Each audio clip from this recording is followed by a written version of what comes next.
સુરેન્દ્રનગરમાં બાળકોનો શાળામાં પૂરવાનો જે મામલો પ્રકાશમાં આવ્યો હતો, બેદરકારી દાખવનાર જે શિક્ષકો છે તેમની બદલી કરાઈ છે। ફતેપુરા પ્રાથમિક શાળામાં આખી આ ઘટના બની હતી।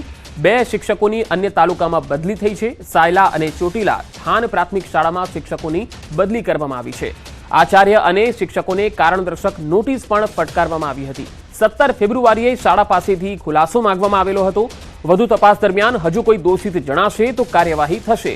20 થી વધુ બાળકોને શાળામાં બહારથી તાળું મારાયું હતું। શિક્ષકો શાળાને તાળું લગાવીને બહાર નીકળી ગયા હતા।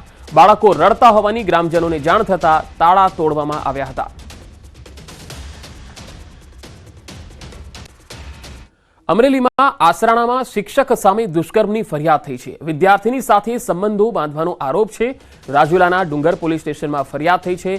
શિક્ષકે વિદ્યાર્થીને ધમકી આપી હોવાનો પણ આરોપ છે। શિક્ષકની ધરપકડ માટે પોલીસે કવાયત હાથ ધરી છે।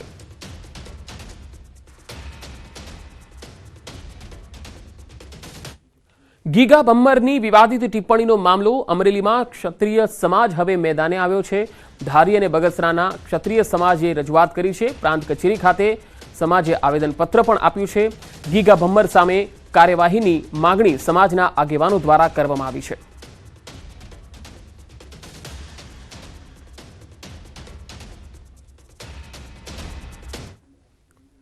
આણંદના સોજિત્રા તાલુકામાં ભૂલકાઓએ શાળા શરૂ કરવાની માંગ સાથે સૂત્રોચ્ચાર કર્યા। ઈસણાવ ગામના ગણેશપુરા વિસ્તારમાં છેલ્લા 3 વર્ષથી પ્રાથમિક શાળા બંધ થતા 25 જેટલા વિદ્યાર્થીઓ પરેશાન થઈ રહ્યા છે। શિક્ષણ વિભાગે 3 વર્ષ પહેલા ઓછી સંખ્યા હોવાનું કારણ આપીને ગણેશપુરા પ્રાથમિક શાળાને તાળા મારી દીધા હતા, જેના કારણે ખેતમજૂરી કરતા અને આર્થિક રીતે નબળા પરિવારના બાળકોનું શિક્ષણ જોખમાયું છે। ગણેશપુરાની શાળામાં અભ્યાસ કરતા બાળકોને ઈસણાવ શાળામાં પ્રવેશ આપી દેવાયો હતો। જો કે નાના બાળકો 2 થી 2.5 કિલોમીટર ચાલીને શાળાએ જવાની ફરજ પડી રહી છે અને તેમાં પણ ચોમાસામાં રસ્તો પર પાણી જ્યારે ભરાયેલા હોય ત્યારે આ બાળકો શાળાએ જઈ શકતા નથી।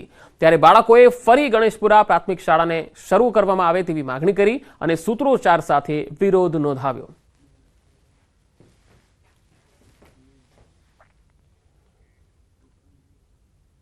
ઈસણાવ ગામમાં અમે ગણેશપુરા વિસ્તારમાં રહીએ છીએ। અમારે 3 વર્ષથી ઈસણાવમાં 2 થી 2.5 કિલોમીટર 25 બાળકોને જવું પડે છે, એટલે અમારી ગણેશપુરા સ્કૂલ ચાલુ કરો। ચોમાસામાં બધે રસ્તામાં પાણી ભરાઈ જાય છે, તેથી અમારો અભ્યાસ બગડે છે। અહીં આગળ 25 થી 30 વિદ્યાર્થી છે અને સ્કૂલ 3 વર્ષથી બંધ છે। એ છોકરાઓને 25 થી 3 થી 4 કિલોમીટર ચાલતા જવું પડે છે અને પ્લસ બીજું કે ચોમાસામાં રસ્તામાં પાણી ભરાઈ જાય છે તો 1 મહિનો સ્કૂલ એમની બગડે છે, તો વિદ્યાર્થીનું ભણતર ખોરવાય છે। તો સરકારને અમારી અપીલ છે કે જલ્દીમાંથી જલ્દી સ્કૂલ ગણેશપુરાની ચાલુ કરે। હવે એના માટે સર્વ શિક્ષા અભિયાન અંતર્ગત બાળકોને સ્કૂલ ટ્રાન્સપોર્ટેશનની સુવિધા છે, એ સુવિધા એ બાળકોને વાલીઓને મળવાપાત્ર છે। કિલોમીટર જે એના ધારાધોરણ મુજબ આવતા હશે તો એ મળવાપાત્ર હશે। હું તપાસ કરી અને હું જોડાઈ લઉં છું। મોરબીમાં રોગચાળાએ ફરી માથું ઉચક્યું છે। મિશ્ર ઋતુના કારણે તાવ, શરદી, ઉધરસ જેવા લક્ષણો સાથે વાયરલ ઇન્ફેક્શનના કેસોમાં વધારો થયો છે। સિવિલ હોસ્પિટલમાં ગત મહિનામાં 978 જેટલા કેસો નોંધાયા હતા, જ્યારે ચાલુ માસના 22 દિવસ દરમિયાન 791 જેટલા કેસ હાલ નોંધાયા છે।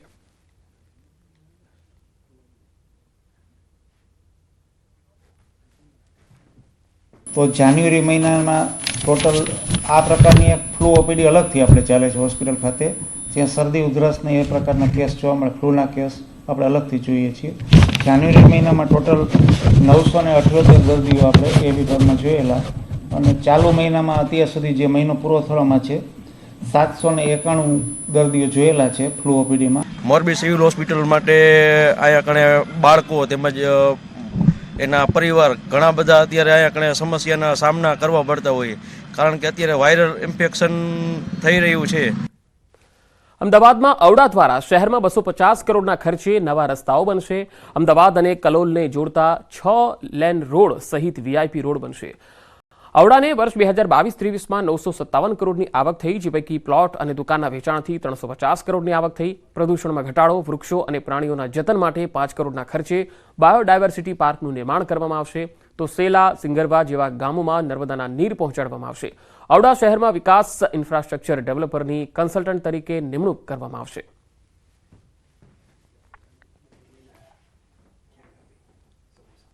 ટાઉન પ્લાનિંગ યોજનાઓ અમલમાં છે, ત્યાં વિકાસની વિવિધ જે પરવાનગીઓ આપવામાં આવે છે એના અંતર્ગત પણ ઔડાને લગભગ 200 કરોડ રૂપિયા જેટલી આવક થવાનો અંદાજ છે. આ મળી અને લગભગ કુલ 1705 કરોડ રૂપિયાની આવક અને એની સામે આપણે 1625 કરોડ રૂપિયાનો ખર્ચ કરીશું. ગાંધીનગરથી મોટેરા મેટ્રો ટ્રેનનો ટ્રાયલ રન શરૂ થશે. માર્ચ એપ્રિલમાં શરૂ થશે આ ટ્રાયલ રન. આ ટ્રાયલ રન શરૂ કરવા માટે સરકારે તૈયારી બતાવી દીધી છે. ગાંધીનગર ચ0 થી મેટ્રો સ્ટેશનને ડબ્બો લાવવામાં આવ્યો છે. મોડી રાત્રે મેટ્રો કોચ ગાંધીનગર પહોંચી ચૂક્યો છે. ગાંધીનગરથી અમદાવાદના મુસાફરોને ફાયદો થશે.